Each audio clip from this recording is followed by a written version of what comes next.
The Fantasy Skirmisher. Hey everyone, it's Nevin. Welcome back to the Fantasy Skirmisher. And today we're going to take a look at Deities of Time, which is the last expansion for Quest for the Lost Pixel. And with it comes, well, I guess the very, very last expansion, Game Over, or as I like to call it, Game Over, man. So what do these expansions offer? Okay, Deities of Time. It comes with a village. So you have a village phase, which you could do between floors. And you start with a hero's home, and you could spend XPs to unlock other buildings and kind of create a village. So we're going to take a look at that as I play it through, and I'll talk about it as I play it so we can both understand how it works. And of course, per its title, the deities, you could choose a deity from this deck here. So what you do is you draw two and you choose one. So, and each one has a different benefit here or condition to be able to heal. So this one here, Venera, Goddess of Health. Your hero may never remove damage tokens from a fountain event. If they do, abandon the deity and gain 5 damage. Remove 3 damage tokens upon arrival of your deity. So how does your deity arrive where you can remove 3 damage tokens? Well, the old time cards are replaced with new ones. So if you remember, the old ones had the clock here and you just flip it over. Well, these, what you do is when you build your deck, and for solo play it's 10, you find your card. Okay, here's Venera. And then you shuffle these and you deal out 9 more, so you have your 10 deck of 10 time cards. And so whenever you flip it over and your deity shows up, that's when you could trigger your event and do some healing. So the other item that comes with this game is the unidentified items.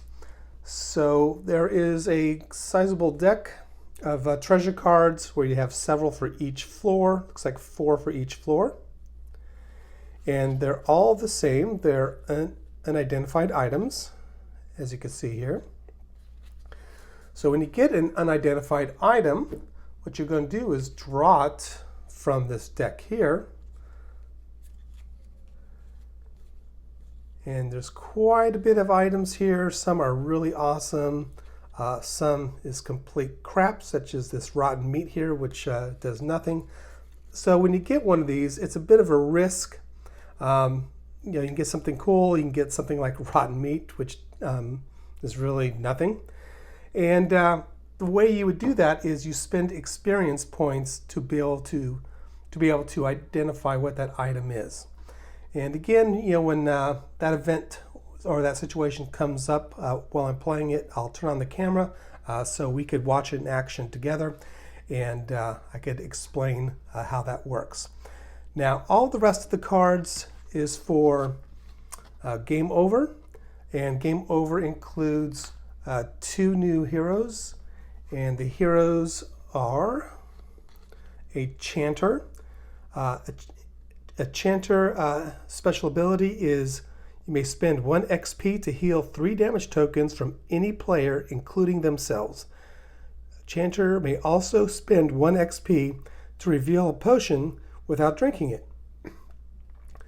The other one is a Construct, and the ability is kind of cool. In fact, all the abilities of all these heroes are really cool, but for the Construct, you cannot equip any treasures or artifacts.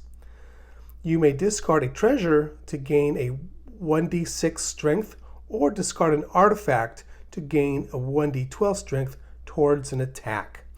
So you can't equip this, but you could use cards from your hand, items that you find, to be able to build up your strength for your attacks. So you can see the strength is only a d6, as is dex, intelligence d4, defense 2, which is nice, and a slower speed of 3. And then, of course, it has the advanced classes here for the Constructs and the Chanters. With the expansion, you also get potions. This deck is meant to replace the old potion deck. And what's the difference? Besides some new cards, you also have unique art in each and every single one of these, which is a nice touch. And I also think that'd be helpful for people who are colorblind, so that way they can distinguish potions, even though they do talk about what potion is on there. And we've already looked at the brand new time cards, the deities, the expansion. The big part of the Game Over expansion is the Rainbow Rift. So you get a couple of regular dungeons with a Rainbow Rift, and from my understanding, if you go into it, you would remove all the old dungeon cards that you've already created, the dungeon you made, and you'd replace it with this one, which is where your hero goes on, and then you go through the Rainbow Rift.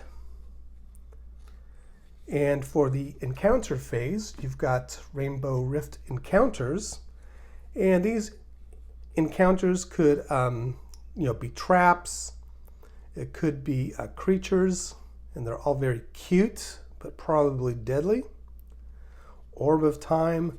So this includes events and also monsters in the Rainbow Rift encounters.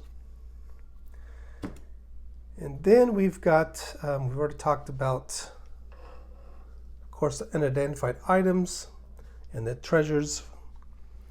We've got a couple artifacts, a couple new ones, a couple new catacomb cards, and a few more pets. And this is for another expansion I do not have yet, but I plan to.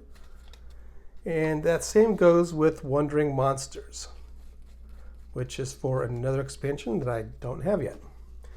And then a couple gem cards. I assume a previous expansion has a replacement set of gems, just as it does for the potions, because these gems look unique on the back here compared to the old gem deck, which all the gems look exactly the same, just different colors. So I think it's for the same reason, just for colorblind players, just to help them better distinguish what they have in their hand. All right, so that is the components of the expansions, and I'm going to go ahead and set this up and start playing. And as a situation occurs that involve the expansions, I'll turn the camera on so that way we could take a look at the action together. As I was prepping for the game, I was mixing the new cards into the respective decks, and I decided to take a look at the new events to see what they were before I shuffled them all in. And I noticed that they are all non-player characters.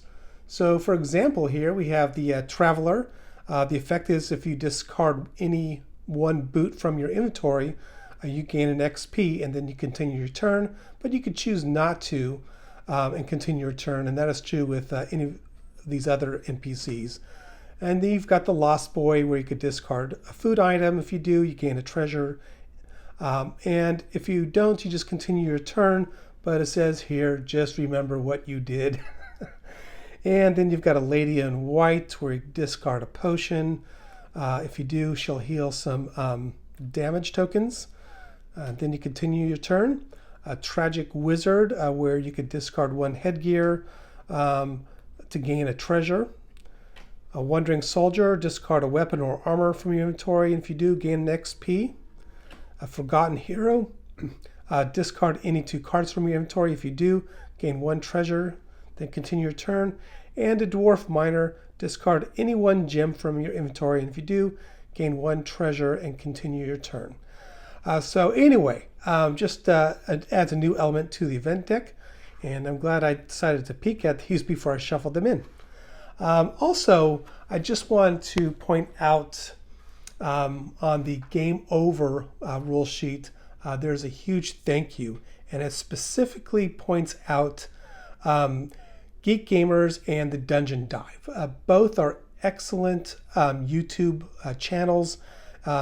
Many of you may be familiar with them already.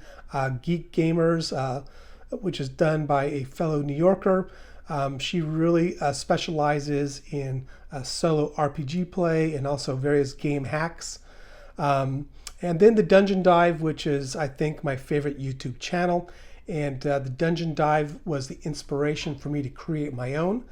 I discovered the Dungeon Dive back in 2000 during the COVID lockdown, and I found it was the channel which gave me my fantasy fix. Not only did he cover games such as Quest for the Lost Pixel, but also he covered and still continues to cover vintage fantasy sci-fi books, which he has recently moved over into a new YouTube channel called All Fiction is Fantasy. So if you are not familiar with any of these channels and not familiar with Daniel's The Dungeon Dive, and also his other one, All Fiction is Fantasy, I highly recommend you checking them out. Just fair warning, Daniel's videos may cause you to spend more money than than you would like, because I've purchased a lot of games because of his recommendations. The game is set up and ready to go. I chose the Chanter, who's a male unbound. As you can see, has a strength D4, dexterity D6, intelligence D8, 1 defense, 4 speed. And if you recall, his ability is I can spend an XP to heal 3 damage tokens from any player, including myself. And the Chanter may also spend 1 XP to reveal a potion without drinking it. Next to the hero card is the advanced class card, which I need to get to level 4 to be able to branch off to either the Beckoner or the Storm Speaker. I have my 1 spell, which is Detect Trap. And I have my 3 side quests that I drew. The first one is Wanted, defeat the dungeon boss on the 10th floor. Yeah, right. Then I have the Hoarder, have 5 item cards in my inventory, and I think that's going to be achievable because my deity is Nida, goddess of wonders, and my hero may never use gems. If they do, abandon the deity and gain 5 damage. So these will not clog up my hand. I could just discard them to be able to collect those items. Then finally I have Godslayer, which is defeat any one boss monster. So I've got the start of my village set up, the hero's home. As a free action, I could spend 5 experience points to gain 1 level. And all the other buildings, which you're free to look through anytime, are all in their locked side. So you can expand the village and grow it for other abilities. All right, so now I am ready to play. I just finished the first floor and got out just in the nick of time because I only had 1 card left. And the next to last card just happened to be my deity, which allowed me to heal 3 damage. So that helped quite a bit. I just have 2 damage now.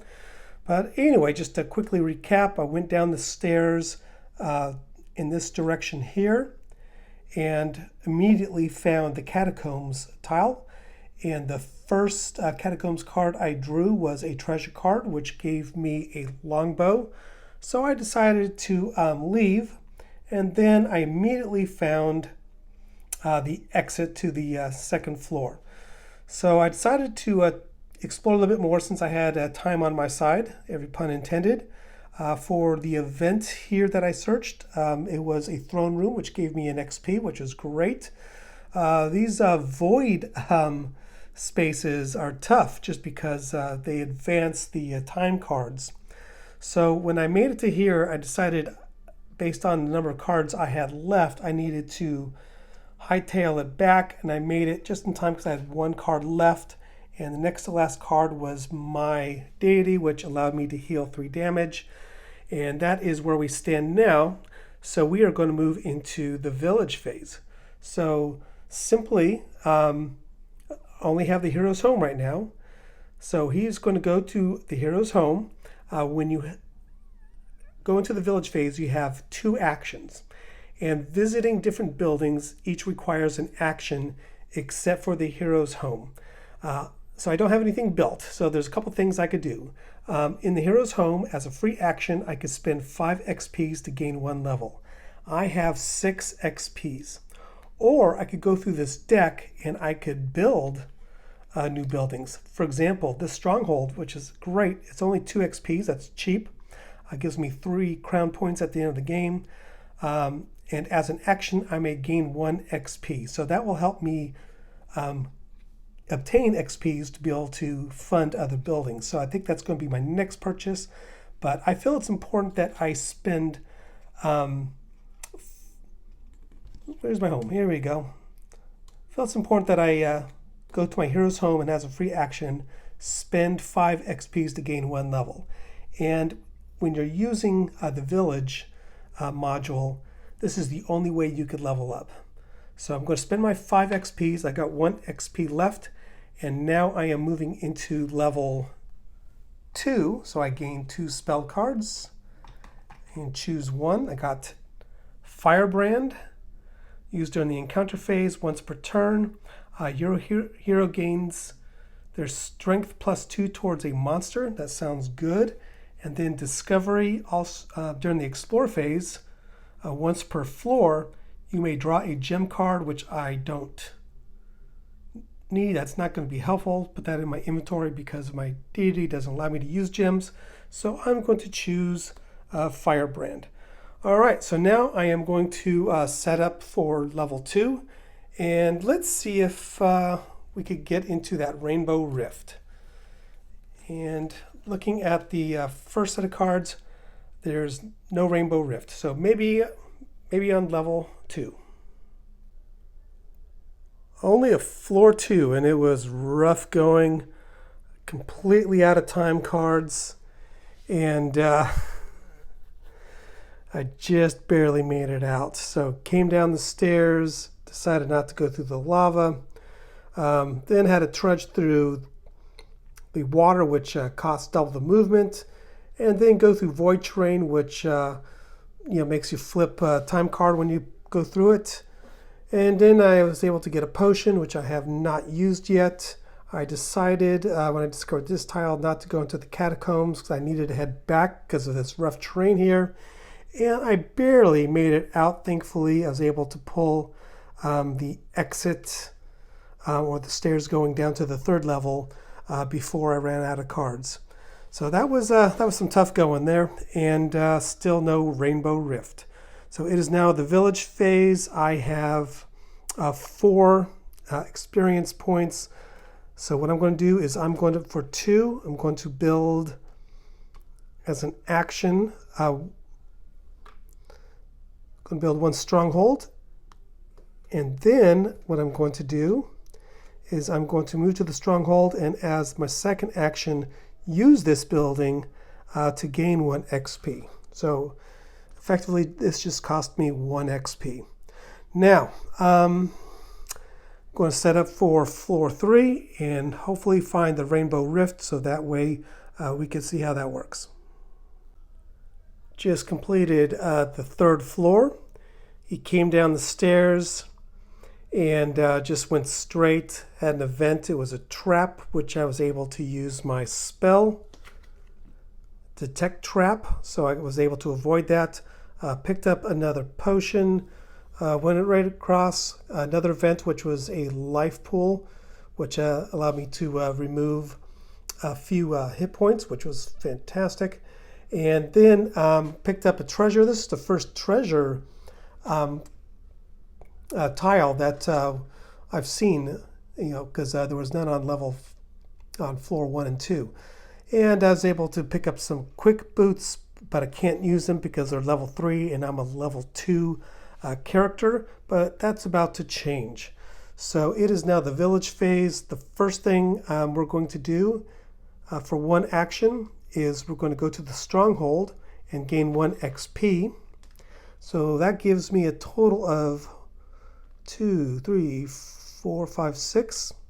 Then I'm going to go to the hero's home, and I am going to spend 5 XP to gain another level. And I have not been, collecting more gem cards, between floors just because I can't use them, and I don't want to clog up my deck here. But now I draw 2 spells. Upgrade and Rock Blast. So upgrade. Used during the explore phase, once per floor. Your hero may equip one card that is one level higher than the hero's current level. That's nice. Or the Rock Blast encounter phase, once per floor. Your hero gains their initiative plus 1d6 plus 1 towards a monster. And my initiative is the highest. And I think I'm going to take Rock Blast. All right, upgrade is very nice too, though. Now, I'm able to equip my quick boots since I'm now level 3, and that boosts my speed plus 2. That's going to be a huge help for me because I've been really running out of time with these dead ends and having to backtrack and rough terrain. If you notice, clear terrain, don't have any acid, water, lava, or voids on this one, but still no Rainbow Rift. All right, so let's move on to level 4. All right, I'm still on the 4th floor, and this has been a productive turn, at least as far as the video is concerned, because I landed on this event right here, which I drew the Lady in White, which is part of the expansion. I gave up one of my 2 potions to her, and I rolled a d4, which enabled me to heal, remove 2 damage. So now I have 4 damage, and I was raking up the damage, but fortunately I've been spending XPs to heal, plus my deity been showing up on the card, so that wasn't the case. I would have lost the game a while ago. Also, I've been avoiding monsters like crazy, including an elite monster on the 1st level, and that's helped me. I haven't had to do that previous games, trying to evade monsters like I have in this game. So the other thing that's really helped out on this level is these quick boots. So my speed has gone from 4 to 6. All right, so Lady in White, and then I drew a treasure, and it was an unidentified item. I need to spend 2 XP to be able to draw an unidentified item treasure to see what it is, but I can't because I only have 1 XP right now. Between evading monsters and spending XPs to heal, this could be something awesome, or it could be something completely worthless. All right, so I'm going to continue the game.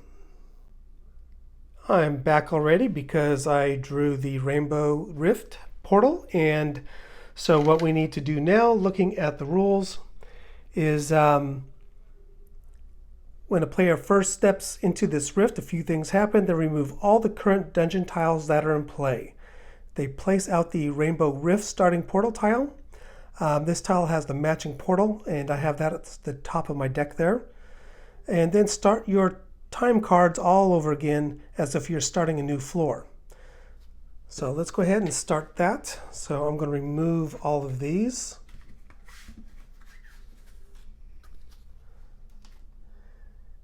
Including these old dungeon tiles. Let's move this over here.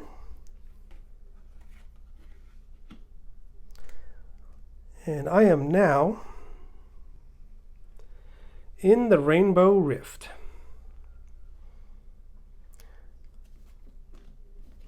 And we start the time cards all over again.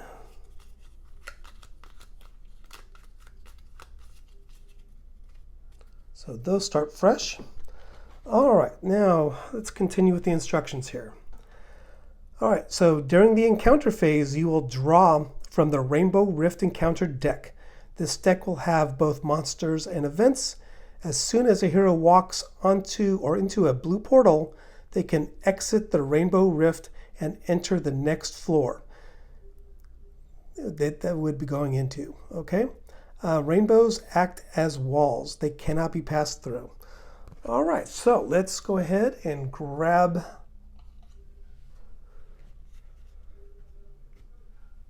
the Rainbow Rift Encounters. I'm going to flip a time card here.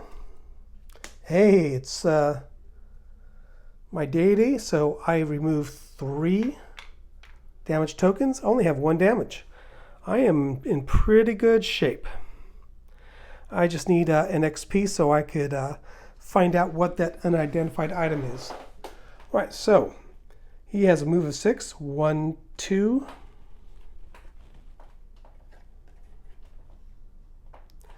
3, 4. And we have an artifact. And the artifact is Epic Armor. Defense plus 7. Oh my, that's awesome. All right. So 1, 2, 3, 4, 5, 6.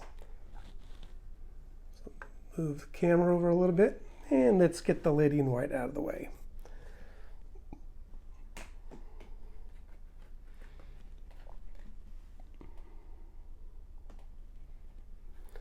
And now we draw from the Rainbow Rift encounters. And Town Portal. Immediately end the Rainbow Rift and begin the village phase. After the village phase, continue the explore phase to the next floor. Well, this was a very short example of play. So let's just say for all intents and purposes, so we get in this video, that I defeated a monster. Let's take a look here. You know what? I don't think I did a good job of shuffling these, or maybe I forgot to shuffle. No, got 2 town portals in a row. Looks like there's 3 total in this deck here. Let's see. Dark Elf Boy. Let's see, D16, defense of 8. That's pretty insane. But let's just say for all intents and purposes, I defeat him. I get 2 XP. So I'm going to spend 2 XP to identify this item. So I draw from the unidentified items deck. And I drew a woodland sling. So 2d6 minus 2 on dexterity. All right, so that's what I would have got. It's okay. What else is there?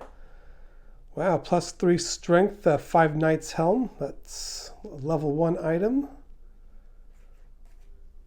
Castle plate. Looks like these are all level 1 items. But some are pretty awesome. Demonic helm, strength plus 5. I can never unequip this headgear. So once you put it on, that's it. It's stuck on your head. Cool. All right, so that is pretty much how this plays. And let's just take a look at a few more Rainbow Rift encounters because I'm curious. A floaty fish, D16, health 11, defense 8. Also has an ice attack of 1d8. Baby Piggy, 3d6 attack. That's crazy. Plus 4 defense. Yeah, this could hurt. Orb of Time. If undefeated, the hero receives 3 damage tokens and immediately ends their turn. Well, maybe for all intents and purposes, I got lucky with this town portal. I don't think I'm prepared for this.